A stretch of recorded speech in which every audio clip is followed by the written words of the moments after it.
Alors, leçon 5, la sélection naturelle. On a deux objectifs pour cette leçon. Notre premier, c'est de définir la sélection naturelle. Donc, c'est quoi? Et notre deuxième objectif, c'est de donner des exemples de la sélection naturelle. Première phrase. Les espèces ont évolué à travers l'histoire et certains ont persisté, tandis que d'autres ont disparu. Alors, certains sont toujours avec nous au présent, mais il y en a d'autres, disons comme cette espèce-ci, un genre de poisson,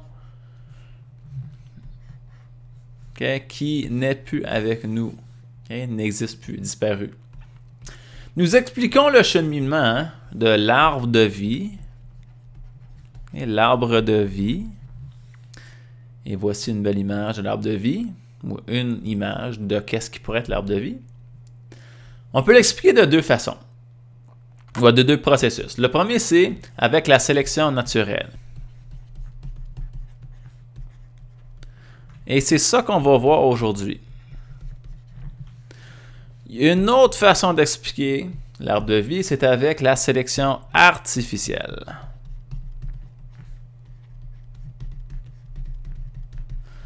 On va parler de ça à la prochaine leçon. On se concentre surtout sur la sélection naturelle aujourd'hui. La sélection naturelle. Donc, la sélection naturelle est un processus proposé par Charles Darwin. Donc, vous avez une belle image de lui juste là. Et ce processus, c'est pour expliquer l'évolution. L'évolution des espèces au cours de longues périodes de temps. Alors, comment une espèce est devenue une autre, une différente espèce, qui est devenue une différente espèce, etc., etc., etc. Donc, ça, c'est l'évolution. Simplifié. Deuxième point. Des facteurs du milieu favorisent certaines ou certains traits héréditaires chez les individus les mieux adaptés. En d'autres mots, dans un certain environnement, donc voici une belle forêt.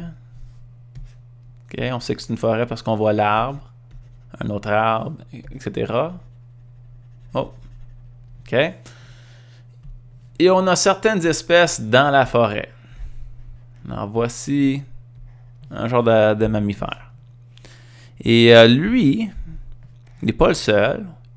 Il y a plusieurs différents dans la forêt. C'est la même espèce, mais ils sont un peu différents au niveau de leurs traits. Ben, parmi nos centaines de différents individus, il y en a certains qui sont plus aptes ou plus adaptés à vivre dans cette forêt. Ça pourrait être n'importe quoi. Ça peut être un plus grand nez, ça peut être une plus belle queue, n'importe quoi. Ce qui veut dire que certains d'entre eux vont être capables de survivre, comme celui-ci, et il y en a d'autres qui vont mourir. Okay? Disons que ceux-ci vont tous mourir et disparaître.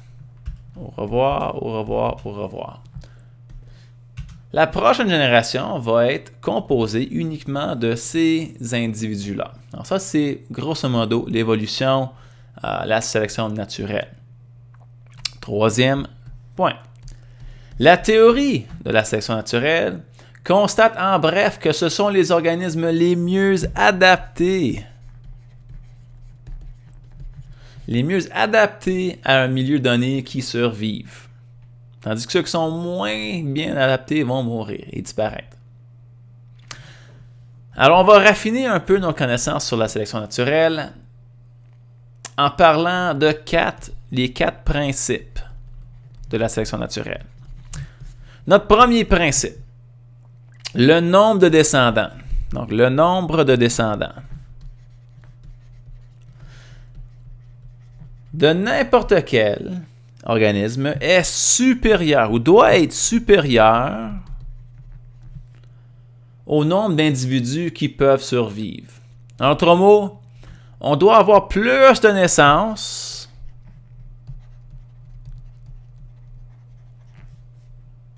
qu'il peut avoir de personnes ou d'individus vivant dans un endroit.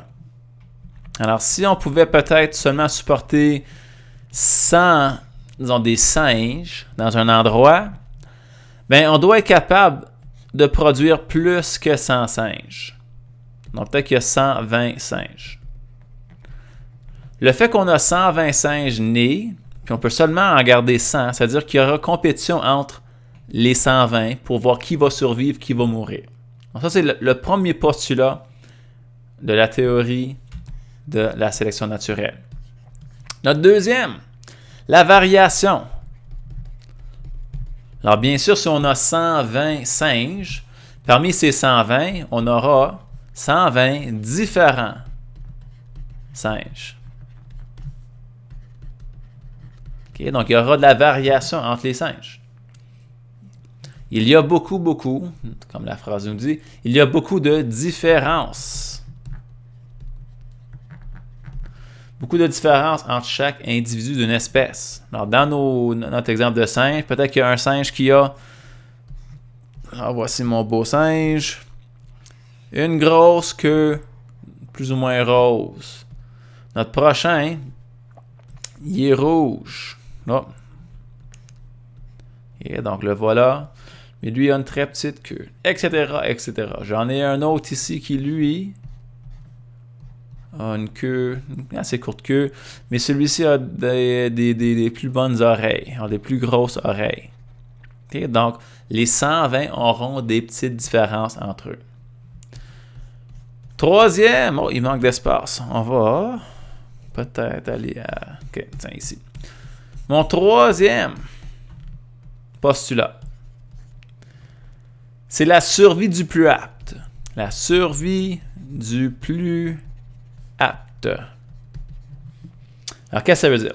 Les individus qui possèdent les caractéristiques les mieux adaptées pour l'environnement où ils se trouvent ont plus de probabilité à survivre et à passer leur code génétique à leur progéniture. Comme on avait dit tantôt, on a nos singes. Chacun est différent. Ceux qui sont les mieux adaptés pour vivre dans l'environnement vont survivre. Ceux qui sont moins bien adaptés, comme notre ami à côté ici, vont mourir. Alors, il n'est pas apte à vivre dans l'environnement. Au revoir, Monsieur Singe. Il ne va pas être capable de partager son ADN. Seulement l'ADN de celui-ci sera partagé. Okay? Il est super content. Oh, il y a la féroce. On va effacer ça. OK, donc content. Il partage son ADN à la prochaine génération. Notre quatrième postulat pour la théorie de la sélection naturelle, c'est la spéciation. Alors, à la longue, les variations qui s'accumulent,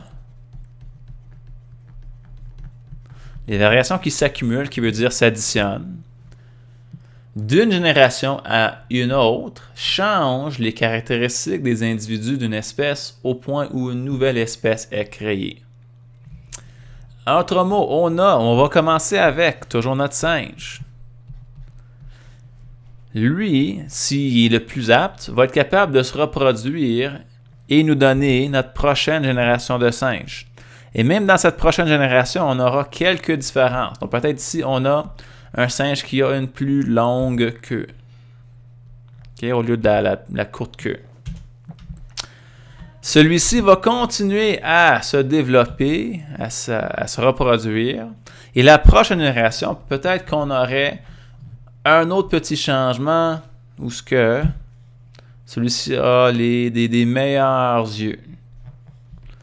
Et puis on peut voir après chaque reproduction, puis oui, on avance rapidement. Réellement, l'évolution se passe pas aussi vite que ça. Mais on a des petits changements.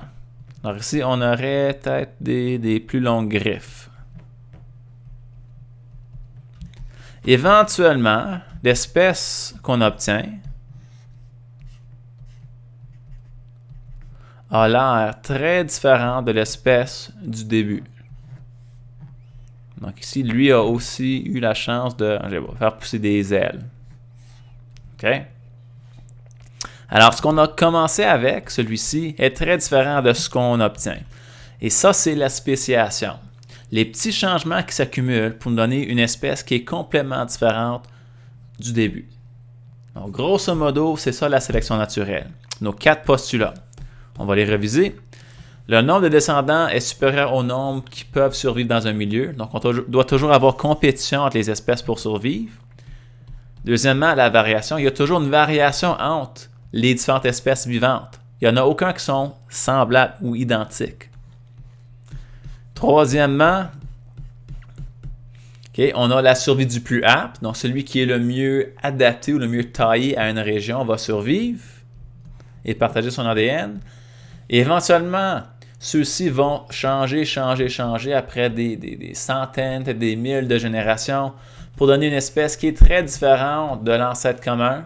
Et quand ça se passe, on a une nouvelle espèce. Bam! Leçon 5.